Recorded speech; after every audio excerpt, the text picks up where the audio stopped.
Bom, gente, ainda dando sequência à parte conceitual, né, de lugar, paisagem, espaço geográfico, nós ainda veremos nesse vídeo, agora de forma aplicada, como é que de fato esse espaço ele é produzido, como é que a nossa sociedade modifica o lugar onde nós vivemos.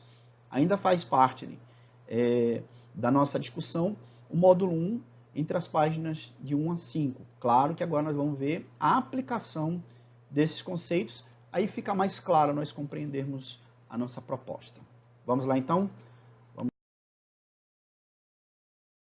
A gente inicia com uma pergunta que é bastante pertinente, e aí eu coloco um mapa mundi, né? As imagens de satélite que foram produzidas, foram montadas, e deram essa ideia, e colocaram o mundo aí nesse planisfério.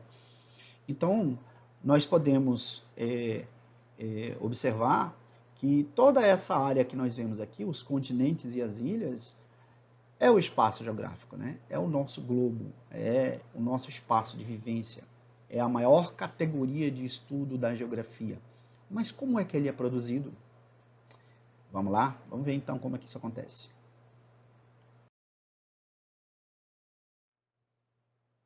A transformação da natureza pelo homem, aí entendendo essa nomenclatura homem, né, que agora é meio complicado na sociedade, tem que haver aí também a participação da mulher, e de fato há, né?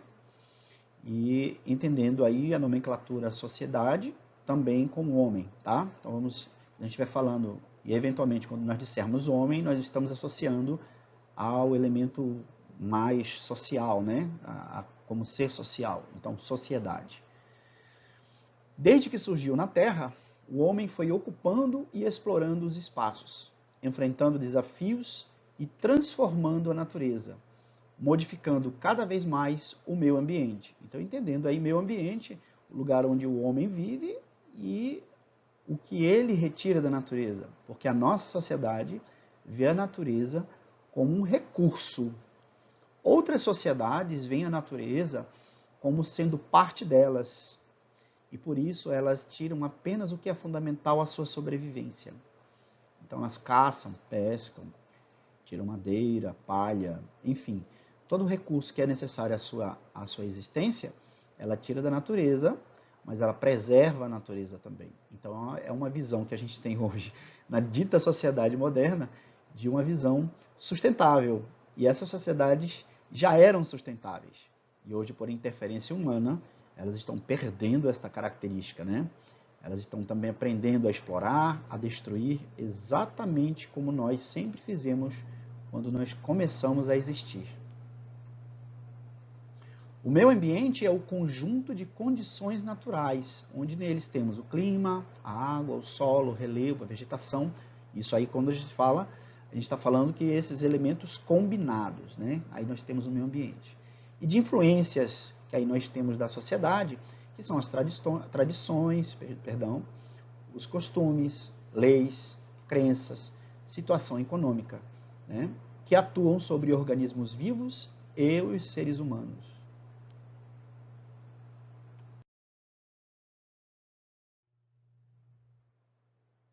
Atualmente, a natureza está bastante modificada pela ação humana. Florestas derrubadas, rio com seus cursos modificados, cidades inteiras inundadas, né, para construir barragens.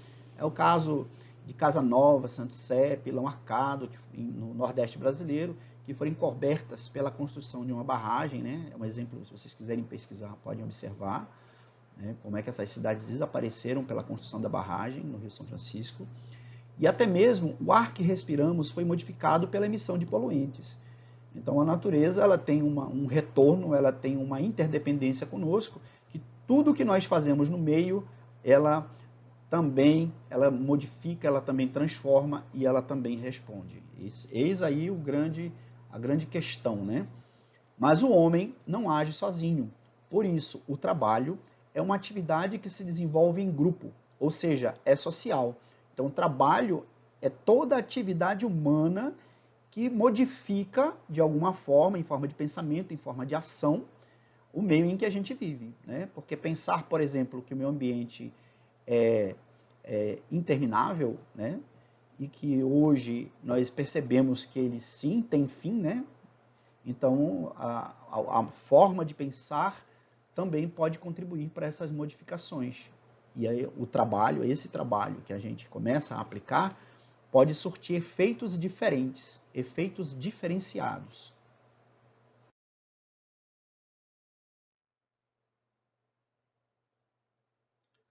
Para atuar em conjunto, os homens se organizam em sociedade e definem de que modo o trabalho social deve ser realizado. Aí vem a criação das leis, né? As organizações, o estabelecimento dos territórios, os limites territoriais. E aí, por que uma legislação? Por que um tribunal de justiça? Por que a polícia, né? Por que os órgãos governamentais para poder criar essas leis? Com a intenção de que essa sociedade, de alguma forma, tenha um mínimo de organização e civilidade, né? Para saber lidar um com o outro ali, né? Com isso, estabelecem relações sociais que norteiam sua vivência em comum, organizam seu espaço de vida, né, através do trabalho. Esse trabalho é geográfico, porque envolve produção do espaço. Então, quando você tem lá o setor de serviço, o setor de comércio e a indústria, né, o setor de transporte, todas essas atividades econômicas combinadas, elas fazem a produção do espaço, elas produzem o espaço geográfico. Qualquer comunidade, da mais simples e artesanal até a mais complexa e pós-industrial, imprime na superfície suas expressões culturais e visão de mundo.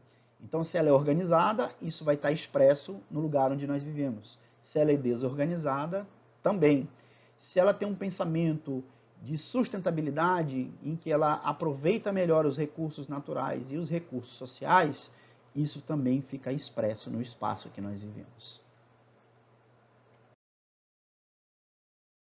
Todas as mudanças no espaço alteram padrões ambientais, sociais e políticos. Por isso é importante essa definição de que a natureza ela não é apenas um recurso, de que a natureza ela não é infindável, ela não é infinita e que nós fazemos parte dela. Nós viemos da natureza. Então, quando a gente artificializa, quando a gente torna a natureza artificial, né, socializada ou humanizada, há os ganhos. Né? Nós temos aí uma série de ganhos com relação à evolução técnica da sociedade. Mas outras evoluções do tipo espiritual, que a gente pode colocar espiritual como sendo os valores morais e éticos, né? O que é bom para mim tem que ser bom para todo mundo e vice-versa. Então, se eu faço algo, esse algo tem que estar, eu tenho que estar pensando para o bem de todos e, consequentemente, para o meu bem. Né? Então, isso é um princípio lógico e que vai além da religião. Né? Então, quando nós estabelecemos esses padrões, então a gente observa que a nossa qualidade de vida e os nossos padrões ambientais eles vão mudar. Se nós não fizermos isso, pelo contrário, eles também vão ser expressos no espaço e nós vamos ver a degradação ambiental, a natureza dando a sua resposta, né? Sempre com resposta com alterações climáticas, com aumento do volume dos oceanos, com inundações em regiões onde ainda não existiam, né? Em secas em regiões onde as chuvas eram abundantes. E aí você vai vendo que a natureza ou o meio ambiente vai dando essa resposta para a sociedade. Tudo implica na relação que nós temos com ela. Né?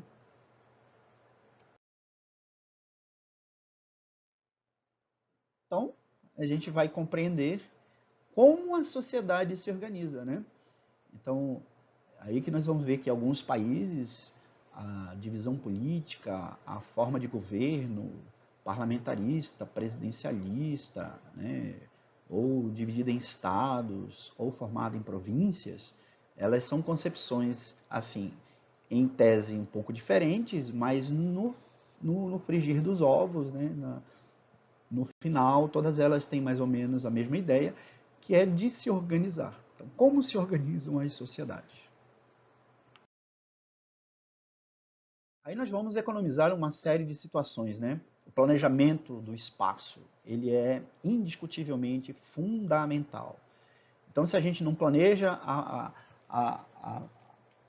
nossa organização, o nosso modo de vida, nós vamos padecer, nós vamos sofrer um pouco mais, vamos gastar um pouco mais de recursos. Então, se a gente não pensar que o meio ambiente seja interessante, que ele é importante, então nós vamos sofrer a consequência de tudo isso. Então, até o século XX, os espaços urbanos, as áreas das cidades, foram criadas de forma desorganizada, né, quando surgiu a prática do urbanismo. O urbanismo, então, é uma concepção de organização das cidades, né?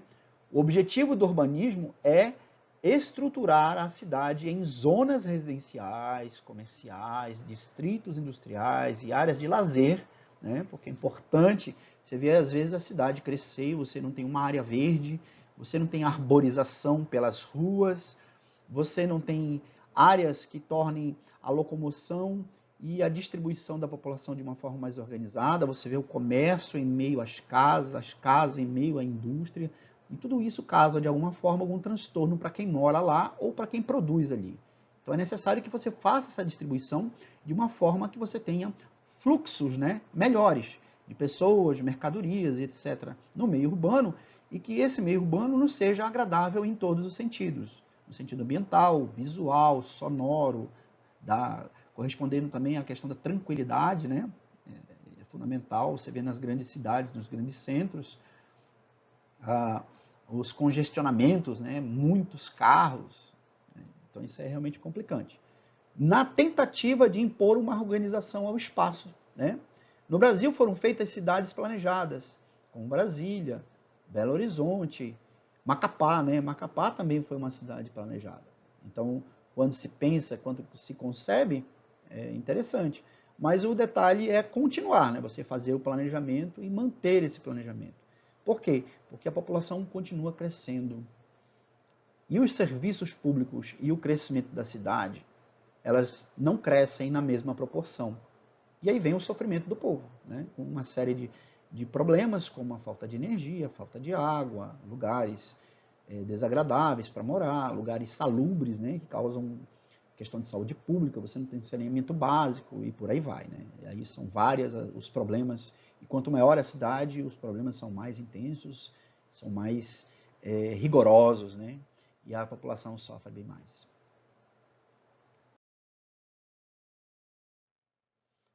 Aí exemplo da cidade planejada, a cidade de Curitiba, no Paraná, né? Essas construções que vocês estão vendo verticalizadas, né? Verticalizadas porque elas crescem no sentido vertical, os prédios ou as construções que são colocadas no subsolo, né? Que tem prédios, por exemplo, no Canadá, que são construídos no subsolo. E as casas, né? Ou os prédios que são construídos aqui, que nós chamamos de construção horizontal.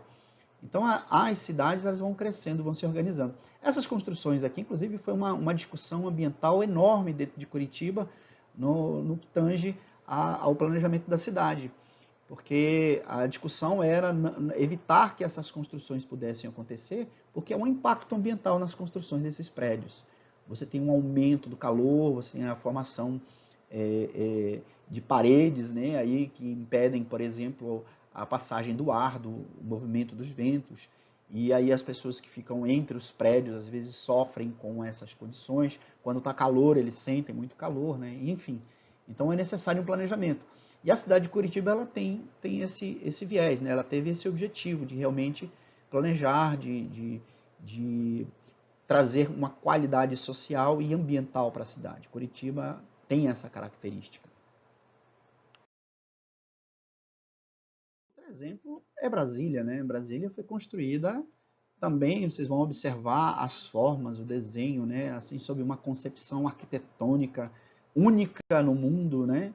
Então ela foi construída para esta finalidade. Você vai ver áreas ali que são só os ministérios, é a área administrativa do Brasil. Por isso é a capital administrativa do Brasil. Então aí você vai ver lá o Senado Federal, a sede dos deputados federais, a sede da presidência da República. Então, apresenta então um nível organizacional muito grande. O detalhe é que no entorno dela, né, as cidades satélites que nós chamamos, elas crescem desordenadas, né, e completamente diferentes do que a gente vê em Brasília. Então, é outro exemplo de cidade planejada. Minas Gerais, aí está uma imagem muito bonita, né? Bem trabalhada, que você vai ver aí da cidade de Belo Horizonte, e em Minas Gerais, e também foi uma cidade planejada. Em face ao seu crescimento urbano rápido, algumas áreas apresentam já um desordenamento, né? Uma desorganização. Isso é em face de que o governo perde o controle. Nós sofremos hoje com o Brasil, vocês já ouvem falar todos os dias na televisão e estamos saturados de ouvir tudo isso, mas é necessário que aconteça porque a corrupção é muito grande. Diziam que o nosso país era um país em desenvolvimento e nós não tínhamos dinheiro para isso, não tínhamos dinheiro para aquilo, e hoje nós vemos que tinham muito dinheiro sim, o detalhe é que esse dinheiro era centralizado, né? Então esse é um grande problema também da administração das cidades brasileiras ou do território brasileiro, que é a má administração, má versação do dinheiro público, né? Que é o dinheiro nosso, que nós pagamos impostos e assim sucessivamente. E aí uma imagem que vocês já viram, né? Que aí se refere à cidade de Macapá. Também foi uma cidade planejada. Inicialmente ela foi planejada, e como as demais sofreram más ou administrações bem ruins, né? A gente vai ver, por exemplo, que o Amapá quase não tem saneamento básico, ele tem uma distribuição de água que para algumas regiões é bastante precária, né? E é uma cidade muito bonita, uma cidade que tem um valor histórico muito grande em face daqui da construção da Fortaleza de São José, né? E é uma pena, uma cidade que não é uma cidade, é uma considerada uma cidade média, e é uma cidade que apresenta, então, boas características, né, para ser uma cidade de excelente qualidade de vida, mas infelizmente a administração pública é um complicante, né, infelizmente. E não é típico e nem é característico apenas de Macapá, no estado do Amapá. As cidades brasileiras, de uma forma geral, sofrem má administração.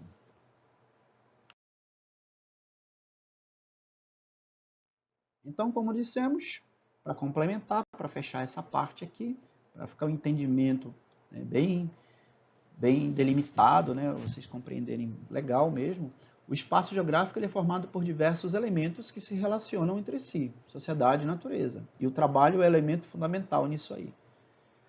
Aí eles formam a paisagem geográfica, que é essa que a gente vê, esses elementos básicos, né, se ela é mais natural ou se ela é mais social, a partir do visível, né, do perceptível.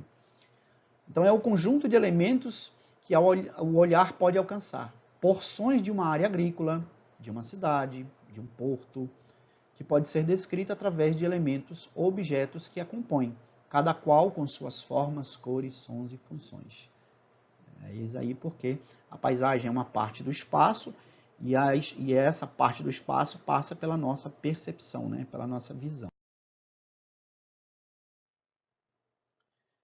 Então fica fácil nós definirmos aqui a paisagem, ela tem características naturais, quando destaca os elementos naturais, né, da natureza, a vegetação, o clima, o relevo, enfim, e a paisagem social, que é essa que a gente vê dessas cidades. Então elas são formadas por elementos naturais, criados pela natureza, sem intervenção humana. É necessário que a gente observe que a paisagem natural ela não pode caracterizar, não pode ter a presença ou intervenção humana. Se ela tiver intervenção humana, ela é uma paisagem social, humanizada, pouco transformada, mas sim naturalizada, né? Perdão, social, né? Paisagem social ou humanizada. Então elas são construídas pelo trabalho humano. Então nós a construímos e nós a organizamos da maneira que nós pensamos, da maneira que nós entendemos que seja aparentemente melhor, né? Porque o pensamento muda e a atitude também pode mudar. Então, hoje, em face à complexidade da vida social e à evolução tecnológica alcançada pelo homem, a paisagem natural formada exclusivamente por elementos naturais praticamente não existe mais, como nós já conversamos, né? Nós já falamos em um momento anterior. A paisagem apresenta testemunhos de distintos momentos históricos, sendo uma realidade estática, né, quando a gente olha uma foto, ou uma realidade dinâmica, quando ela está em transformação, como é o exemplo de um campo cultivado ou de uma cidade. Quando a gente olha a foto, você vê, por exemplo, a Avenida Paulista, aqui no século final do século XIX, e aqui você vai ver a Avenida Paulista nesse momento, né? Nesse momento histórico que nós estamos vivendo. Então você observa que essa fotografia, inclusive em preto e branco, retrata uma tecnologia que foi usada. Essa outra fotografia aérea, né, também é interessante que foi usada uma outra tecnologia em outro momento. Então a paisagem ela pode apresentar elementos estáticos e elementos dinâmicos. O dinâmico ele é você o ver transformar todos os dias. Ou ele pode ser registrado em dado momento em uma determinada situação, como é o caso de uma fotografia. Bom, então esclarecidas todas as questões conceituais e a aplicação de como esse espaço é produzido, como existe o lugar, o que é o lugar, o que é a paisagem, na nossa próxima aula, no nosso próximo vídeo, nós vamos abordar sobre o Brasil, exclusivamente sobre o Brasil, né? Como ele é formado, quais são as características dele, a formação territorial, e vai ser bem interessante, bem legal, bora assistir. Vamos lembrar de sempre fazer as nossas tarefas, tá?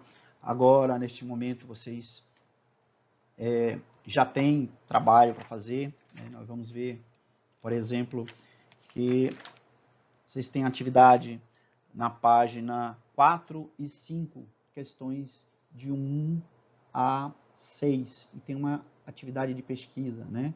Isso se refere essencialmente aí a esse conteúdo que nós já desenvolvemos. Esse slide, claro, ele é um complemento daquele primeiro, que nós vemos a aplicação de cada um desses conceitos, e o primeiro nós trabalhamos o conceito. Então, eu espero que vocês tenham compreendido bem. Ok, pessoal? Até a próxima, então.